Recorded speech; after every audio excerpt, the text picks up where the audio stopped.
in the mystery upon the altar through the entire ritual, and has so become a symbol of Christ, and has assimilated himself to Christ.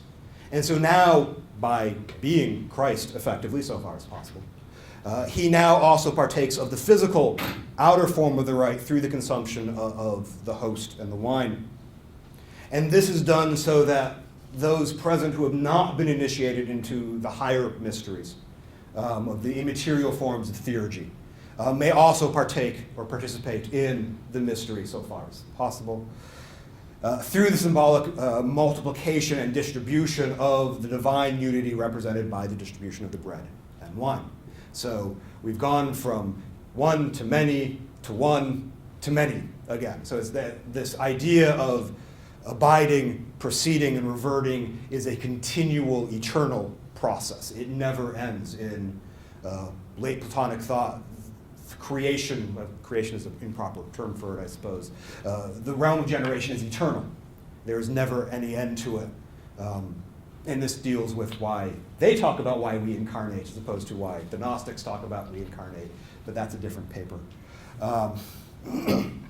And this is what Dionysius is describing, that through the hierarch's unveiling of the mystery and through the dividing of the one into the many, the congregation, through this distribution, are transformed from many back into one. So we separate out the elements of the host to everybody, and through participating in that, we all become one, because even though it's been separate, it's still one essence, and we can participate that singularity of essence in multiplicity. Through this participation of the divine life of Christ, we are, again, so far as possible, it's my favorite phrase, brought into perfection as partakers of God and of divine things, Dionysius says. The divine union is brought into physical manifestation through the congregation's singing of thanksgiving. And that's sort of where the rite ends, and that was originally where my paper ended, and I would have not violated my 10-page guarantee, but I'm on tape, so I won't talk about that. And then I was looking at what's going on in the ritual and seeing that there's usually when we talk about theurgy, we talk about the sort of the symbols that we can see. But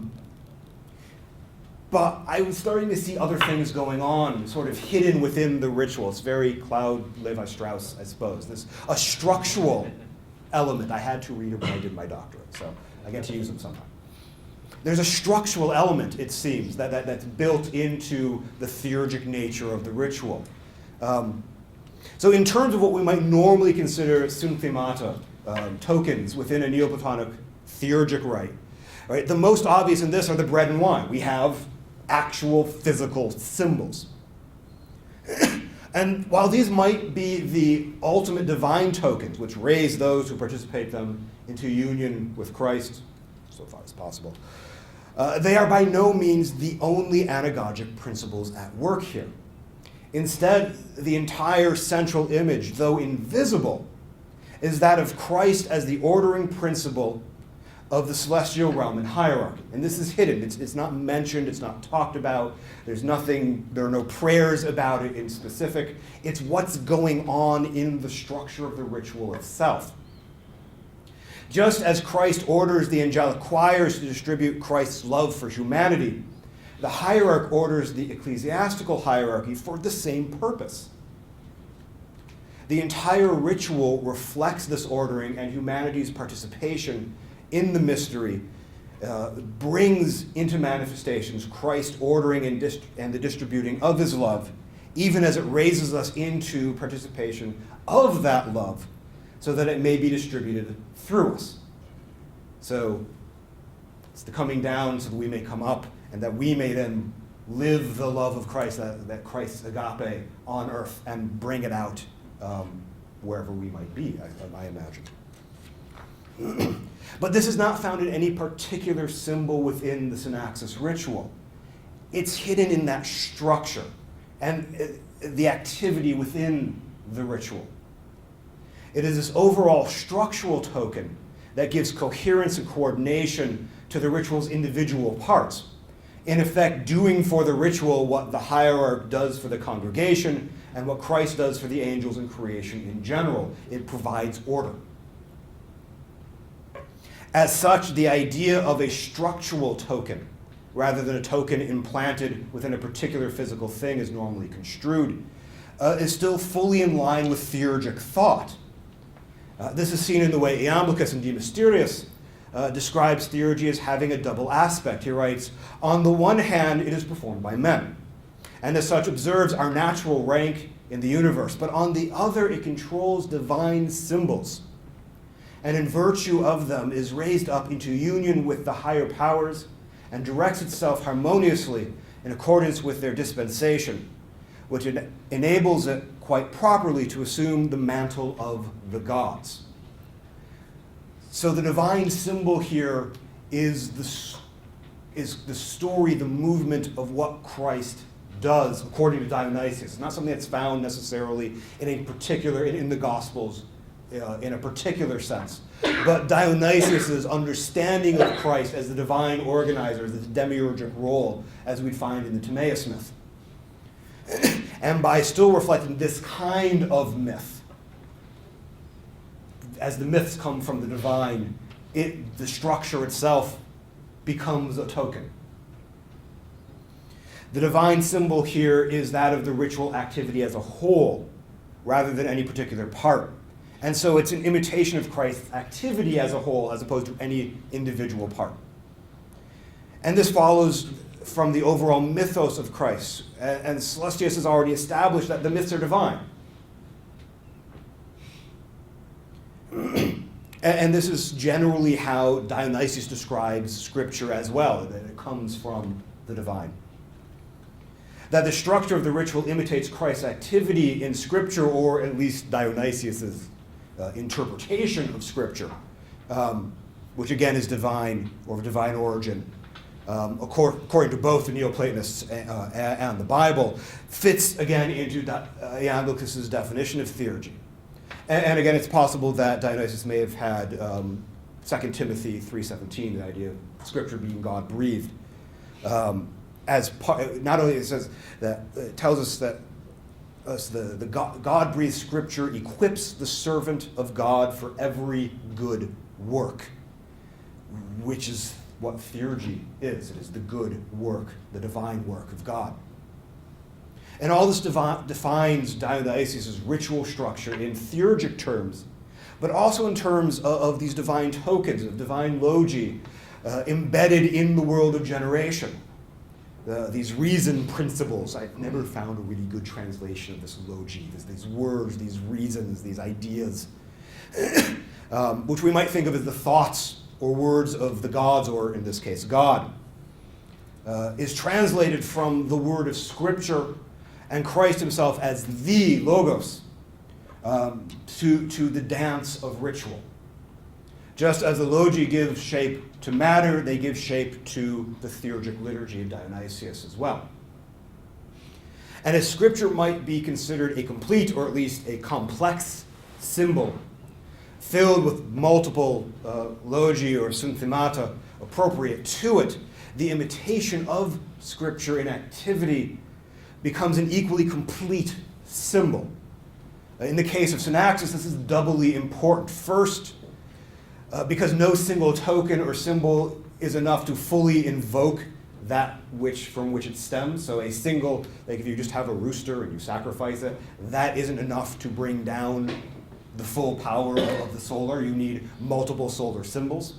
Well, if Scripture is filled with the symbols of Christ and the tokens of Christ, and a multitude of those tokens, by imitating Scripture, you are activating that multitude so you can more fully invoke Christ.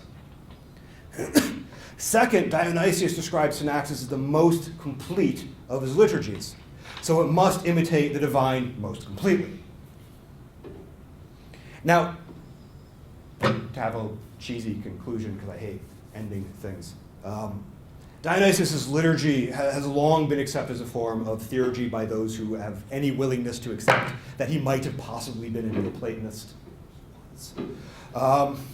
But very little has been done on actually analyzing the rites themselves. Most of the work I've seen has been done on the divine names, and a tiny bit on the mystical theology. And then, and he's got these liturgy things too. Those are cool. But let's talk about angels instead. So that you get everybody likes to talk about the celestial hierarchy, which has been extraordinarily influential. If you are a Christian esotericist, you're familiar with this hierarchy, and it comes from Dionysius. So it's not bad that everybody focuses on it, but there seems to be very little in comparison looking at the ecclesiastical hierarchy, especially in terms of his mysteries. So what I'm trying to do is I'm trying to examine not just not only the individual ritual components, but also the overall structure, which has not really been looked at all. When people do look at the rituals, they'll go, okay, they do this thing, and they do that thing, and here's this bit of theurgy. And it focuses on the physical things that are going on. And so I'm trying to look at something new, basically. How well I've done that, that's probably a different paper. Questions, thoughts, comments, gossip of the latest kind? Where does, I don't really know how to ask the question. That's fine, I don't know how to answer it. Where do these liturgies fit in with the wider, like how would his Christian contemporaries have viewed his work in relation to what else was going on at the time? It's an excellent question that's really hard to answer because we have no idea who he was, okay, where he was writing. We know somewhere at the end of the 5th century or the beginning of the 6th century. Some people think maybe he was in Constantinople, but without knowing who his actual contemporaries were, it's really hard to say. I mean, there's a theory that's being floated around and I talked about this last year. It's really interesting that that is Shakespeare. Yeah. That they wrote. Yes, that he may have actually not been a Christian, but was a pagan, writing to basically preserve Proclean Neoplatonism in a form that would survive. Liturgical graffiti artist? Yeah, I mean, I don't know if that's true or not, but if it is, then that's all. If you were a pagan reading these, you go, yeah, Jesus, whatever. Oh, look, Proclus. And that would be sort of how you'd approach it, I think. In this time, there's still a lot of acceptance of late Platonic thought in Christianity. That goes away eventually. So depending on who he's talking to, there might have been, well, yes, of course. And then if you're talking to the wrong person, we get the torches, that's a different paper too. So that's about as much as. It could also be, there is a, we're, overtly Gnostic, but in some of the more liberal Christian communities, there's kind of a smile, wink, and a nod in Christianity that says, okay, some of these ideas are okay.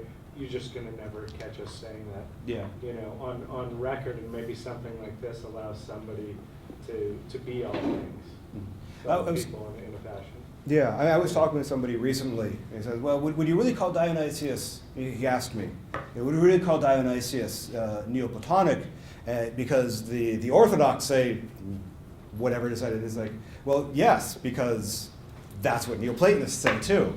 And his response was like, oh, they just don't like talking about that. Like, no, they don't like talking about that. But my experience of Orthodox, especially Greek Orthodox thought, is heavily Neoplatonic. But I'm probably going to a special hell for saying that out loud. I'll probably have good company, so I'm okay with that. It's okay, we got your back. Excellent. Anything else? Yeah. For the ritual influences, do you see influences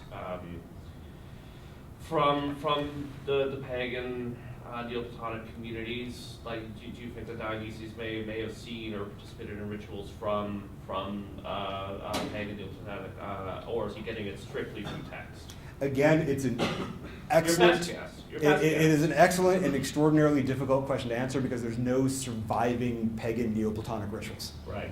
There are the magical papyri, which may be similar to some of the more magical, not necessarily worship-oriented, if we can make that distinction, and I'm not sure we can. What I gather from Iamblichus is that there's really no difference in the outer form of material theurgy worship from the regular sacrifices. It's more what's going on with the people who are participating in it. So you could be a Neoplatonic theurgist standing next to somebody who's not, and you're getting one thing from the sacrifice that they're not. So it's hard to say because we don't know what they might have looked like. There seems to be all sorts of evidence that, at least textually, he had access to all sorts of things Proclus, including, I mean, this is part of why it's been suggested that he might have been a pagan. At least some of the things that he had access to were not outside the academy yet, and the academy was heavily anti-Christian at the time, so you're not going to be a Christian priest in the inner circle of the academy getting access to his works. So, I mean, not well. I mean, I suppose you could be a. You never know. I mean, that operates on the presumption that the priest is an infiltrator, as opposed to a pagan who became a priest. Yeah, and goes and hangs back out with his real friends. And that's fair. I mean, there are different ways, and of course, this is not the Eleusinian Mysteries. We have not killed somebody for revealing the secrets. It's entirely possible. Well, why not? But that's a different paper. It's entirely possible that you've got, even though like the hierarchy, it seems, of the academy wasn't really fond of Christians, we do know that there were pagan Neoplatonists who got along with Christians, right? And so it's like, here, this is interesting. You like this. I'm thinking you could take some of this, speculation the last 30 seconds or a minute here and, turn it into something Dan Brown. Who was Dionysius? Next on Talk Gnosis. Does that even come close to me making stuff up for you? Anything else? Well, as one possibly can. Yeah. Just thinking about it. So, Hermeticists would not agree with that, right? The ancient Hermeticists, they would like to be God, right? It's kind of curious to actually, see the gaps in this ongoing Platonic tradition of becoming like God, but Yeah. not God himself. Yeah, I So mean, who would be the opponents to that? Hermeticists, Plotinus? Would that be the end of the list? Plotinus, I don't think. He would actually, where would he? I mean, Plotinus is weird. I mean, he's sort of unique amongst the Neoplatonists, probably because he's the first. Right. In that, when he talks about the soul being undescended, he still distinguishes it from the one. So that the ultimate height of the soul is existing eternally in contemplation of the one, but never quite getting there. It's been a long time since I've read the Corpus Hermeticum to remember if they really are trying to become God, Yeah, or if there's exactly. always an ontological gap or not. I don't recall. Exactly. So actually, that's what I kind of got so surprised. I had to work last year on that. So there are these words like theotenite, become divinized, or theonenite, be God, or theongenestai, that means become God. Yeah. So it's interesting, how the And it's difficult with Neoplatonism because the soul is effectively a god. It's just the least kind of god. So it's you don't become one with Zeus or Helios, but you may restore yourself to your proper place in the orbit of Zeus or Helios, becoming, and that is this is at least what I think what becoming like God so far as possible means in that context. So you never necessarily become the one, because there's that ontological gap. The thing about Eastern Orthodoxy, and both that and stuff 30 seconds ago, made me think of, for example, Gregory Palamas, where the Orthodox are kind of holding to the line that no, you can't know God in God's essence, but you can know God in God's energies. You know what I mean? That isn't Neoplatonic at all. But this is already. No, the use of the word energeia is Yeah. absolutely not Neoplatonic or Aristotelian at all. No, no. This is already in Philo of Alexander. He's the one who knows that. I was just Very thinking about similar line, the yeah, kind by of, the way. the safe zone or the fine print that says, you know, you can do all this stuff except for the last little, you know, kind of Moses in the promised land kind of thing that says, you know, it's really cool, it's awesome, it's amazing, but it's not the same thing. And even then, it becomes difficult. Now, I'm not as familiar with Proclus as I am with the Iamblichus, but from what I know of Proclus, you know, he talks about what seems like full-on henosis, you know, full-on theosis. Maybe not permanently, but that for some moments, he talks about like the flower of the nous, or, you know, this highest part of the soul, sort of corresponding to the charioteer in Plato, sort of gets, or no, not the helmsman in Plato, which is above the charioteer. Kubernetes. Yeah, that seems to somehow, in a completely noetic, so in a way that you as a human being incarnate never have access to, can still become one with the one for a bit. But again, it's sort of like, yes, you cannot become one with the one because there's an ontological gap, but you kind of can. That does sound like Eastern Orthodox divinization. Yeah. You know what I mean? Kind of where they go in terms of theosis. Well, I mean, look at Athanasius. I mean, it says the same thing, that you know, God became man so that man might become God. Right. And that's absolutely canonical. Yeah. It's Orthodox. Please, there's enough material there to recreate the liturgy? If a modern Neoplatonic could Recreate, not recreate. Yeah. Construct a liturgy based upon it, probably. In fact, there's the, I think, a Syriac liturgy of Dionysius. I don't know who, I don't know that anybody actually thinks Pseudo-Dionysius wrote it. Yeah. And I don't really think anybody thinks the original one wrote it either. But it does have some sort of funky mystical elements to it as well. So recreate, I don't think, I mean, they don't tell us any of the prayers. So, yeah, I would be making things up, and I'm glad to do that. But I'm sensing an opportunity here for like a cipher manuscript and some Sprengel letters. Excellent. I heard you're starting an open source order as a global. Wait, no, open source order as a global. Yeah, no. You gotta work on your cipher manuscript. Yeah. Could this show up in the ENT? Well, I mean, I do have liturgy, and I do base the ENT's liturgy on Dionysius's liturgy in the format. Though I also wrote it like 3 years ago, so it doesn't take into consideration a lot of this stuff. So it just means, considering that no one's actually performed it yet, time for a rewrite. It's a mystery. And it hasn't yet become a tradition. Yes. You can change things. Yes. Well, honestly, the elements really after doing that, going through that whole thing about the mass that I did, it's really not that different. The concepts are basically the same. Operations are basically the same. You know, calling on various saints and all that. All the major elements are the same. Not really any new. Yeah, thing. Yeah, I mean, it's a fairly I mean, my experience in math is largely through you. I don't spend a lot of time in church, as you might imagine.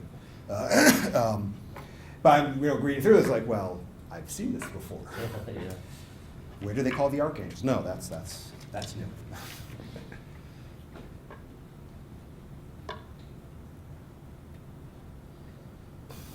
You'll edit out the bits on this stuff. I'm going to have this up on Academia, my Academia EDU. So